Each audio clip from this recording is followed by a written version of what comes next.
좀 붙드는 것 같아요. 아니 사실 등록 안 하겠다 그러십니까? 저는 어떻게 봅니까? 저는 어떻게 봅니까? 저는 국민의힘의 정당의 입당을 해서 정당의 경선을 거쳐서 공식적인 국민의힘 당 후보가 됐습니다.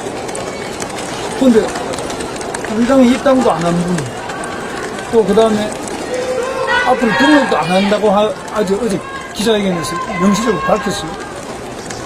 등록도 안 하는 분이, 이런 분이 단일화를 해요. 그럼 단일화하는 건 좋은데, 그럼 선거운동을 좀 해보고 하자. 그럼 많은 분들 선거운동도 안 하고 등록도 안 하겠다, 이 말씀입니다. 그러면은 이거는 단일화도 아니고 이게 뭐 그냥 자리를 내놔라. 그거는 조금 우리 후보님께서 조금 그 문제를 조금은 좀 어느 선을 넘어서 말씀을 하신 것 같습니다. 지금 우리가 후보 단일화를 해야 되고 생각을 같이 하는 사람들이 힘을 모아서 저런 엉터리한테 이렇게 엉터리 정당에 정말 제대로 할 수 없는 정당에 민주주의에 대한 확신도 없는 정당에 국부도 없는 정당에 이렇게 국가의 운영을 맡길 수 없다 하는 사람들은 다 모이자 그러신 거 아닙니까? 자, 그러면 지금부터 우리 모두가 해야 할 일은 그렇게 생각을 같이 하는 사람들이 우리나라를 어떻게 가져갈 것인가 하는 생각을 같이 하고, 그것이 개헌, 그리고 통상의 문제의 해결, 그리고 약자와의 동행, 그래서 국민 동행을 하면서 이런 걸 해야 되는데 동의를 하는 사람들끼리는 후보를 한 사람으로 하는 것이 좋겠다. 그런 노력을 하자. 지금 이거 아니겠습니까? 그러면 저와 우리 그 후보님이 지금 어떻게 보면 뭐 제일 먼저 이런 얘기가 공식적으로 나온 것은 사실은 우리 후보님이 한 22번쯤을 그렇게 계속 강력하게 말씀을 하셨기 때문에 먼저 시작이 된 거죠. 그렇지 않고 또 생각을 같이 하는 사람들이, 그런 자격을 가진 사람들이 있으면은 또 얼마든지 우리가 단일화 노력을 하시지 않겠습니까? 그러니까 그 중에 하나로 보시면은 이 문제에 대한 해석과 모든 것은 아무 문제가 없고, 다만 그러한 것이 지금 당원이나 당규나 법률이나 선거법이나 또는 헌법에 어긋나느냐 하는 거는 검토를 한번 해보시고, 그게 위배된다 그러면 당연히 이거는 안 되는 거죠. 그러면 제가 10일, 11일 날 등록을 지금은 단일화가 안 됐고 제가 입당을 안 했으니까 당연히 후보는 우리 후보님이시잖아요. 그러니까 저는 한다면 무소속 후보로 등록을 해야 되겠죠. 그렇죠. 그런데 지금 온 국민들의 걱정과 이런 당원들의 열화와 같은 이런 요구를 우리가 계속 그냥 일주일쯤 좀 하는 거를 보고 뭘 좀 보고 하겠습니다, 이럴 우리 여유가 저는 없다고 판단합니다. 그러니까 여유가 없는 사람은 그 여유가 없다고 생각하는 사람이 결정을 할 수 있는 그러한 권한을, 당연히 권리를 저는 가진다고 생각합니다. 그런 점에서 저는 적어도 하루 이틀 내에 모든 게 다 결정이 되고 거기서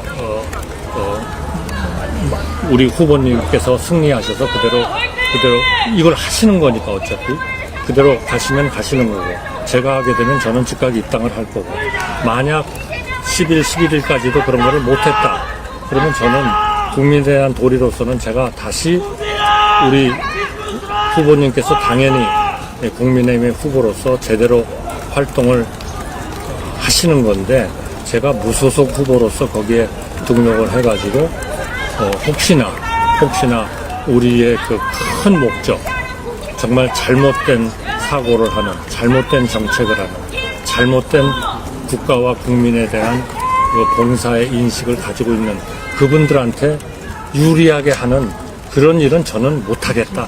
그거는 저로서는 유일하게 그런 국민과 국가에 봉사하는 일은 저는 후보로서 등록을 안 하는 것이다. 그렇게 믿고 있다는 말씀이고요. 그거를 받아들여 주셨으면 좋겠습니다. 나머지는 전부 다 우리 후보님께서 결정하실 일이고 저는 당이 결정할 일이라고 생각합니다. 저는 정당 정치에서는 방금 우리 후보님 말씀하신 그거는 성립이 안 되는 역사상 아마 처음 하시는 말씀일 거예요. 이런 일은 과거에 우리나라뿐만 아니라 다른 외국에도 없죠. 그러니까 그 문제는 네. 당이 또 결정을 하실 거고요. 또 우리 후보님이 결정을 하실 거 아니겠습니까? 그러니까 이제 저는 그러니까 없다. 그런 일은 없으니까 있을 수 없는 일이다. 네.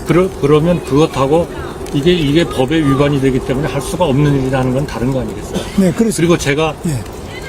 그렇게 해서 단일화가 되면 즉각 국민의힘에 입당한다는 것을 명백히 우리 공개적으로 밝히는데 그렇게 해석하시는 거는 조금 좀 무리가 있다. 저는 그렇게 생각합니다. 이 정치판에는 굉장히 복잡한 사안이 많이 있고 소송도 많고 싸움도 많고 다툼이 많은 그런 판 아니겠습니까? 지금 저 소리 지르는 분들 이번에 보니까 뭐 입법부에 대해서도 많던데요. 이재명 대표가 저를 내란죄로 고발을 했지 않습니까? 근데 헌법재판소에서 괜찮다고 해버렸죠. 네. 그런 일 해도 돼요? 글쎄 말이죠. 사과 한 번도 없어요? 예, 그런 게 좀 있을 수도 없죠. 그런데 여지는 제 말씀은 우리 후보님께서 정말로 이 나라를 구하기 위해서 대통령 후보가 돼서 하겠다 그러면은 저는 입당하는 게 1번이고 아니면 무소속 후보로 등록을 하셔야 돼요. 그러면 표가 나누어지기 때문에 적극적으로 이 단일화 시도가 이루어지는데 이번에는 그게 아니고 이 국민의힘 경선은 경선대로 해놓고 국민의힘의 지도부가 또 우리 후보님을 지도부가 한다고 말씀해 주지 마세요. 저는 지도부의 단일화의 절차를 일임했을 뿐이지 지도부를 말씀하시면 그거는 굉장히 우리 언론들이 오해를 할 것 같습니다. 저는 지도부하고 그런 거 논의해 본 적도 없어요. 그 이후에는 어떻게 이렇게 국민의힘에 그거는 제가 분명히 말씀드리겠습니다. 저는 국민의힘의 지도부하고는 논의해 본 적도 없고 국민의힘의 의원님들의 전화를 저는 안 받습니다. 왜냐하면 그거는 모든 그런 경선의 과정에 진행되는 것에 대해 오해를 불러일으킬 수 있지 않습니까? 경선 과정은 그렇지만은 총리님은 당연히 당하고 당정회의도 하시고 하니까 국민의힘 지도부하고는 긴밀한 것 자체는 나쁜 게 없죠. 사실은 최근에 당정협의를 총리 주재로 해본 적이 없습니다. 그래도 이거는 뭐 얼마든지 그거는 뭐 당정회의를 하는 것 자체가 저는 조금 더 흠이 될 수가 없다고. 그러니까 이거를 마치 당이 저하고 무슨 얘기를 해가지고 뭐를 진행하는 거다. 절대로 그렇지 않습니다. 이거는 정말 후보님께서 그렇게 말씀하신다면 정말 저는 그거는 해당 행위가 된다고 생각합니다. 자, 그건 해당도 아니고 우리는 뭐 당으로서는 당연히 훌륭한 후보님을 모셔다가 경선에도 참여시키고 입당도 시키고 그런 정당의 역할입니다. 그런데 사실이 아닌 것을 그렇다고 얘기하는 거는 해당 행위죠. 저는 모르겠습니다. 해당이 될 것도 없고 저는 뭐 아주 그런 거는 당연히 정당의 가장 중요한 행위 중에 하나니까요. 그런데 제가 이제 말씀드리고 싶은 것은 이제 후보님께서 이제 저보고 당이 시키는 대로 한다 이러는데요. 저 후보님한테 제가 말씀드리는 게 아니고 이 누란의 위기에 처한 국가를 제대로 구할 수 있는 정당은 우리가 힘을 합치는 그 정당이 될 거다. 저는 그렇게 생각합니다. 물론. 그러니까 그 단일화가 그렇게 중요한 것이기 때문에 과거의 역사를 보더라도 그러한 그 중요한 선거에서 승리하기 위해서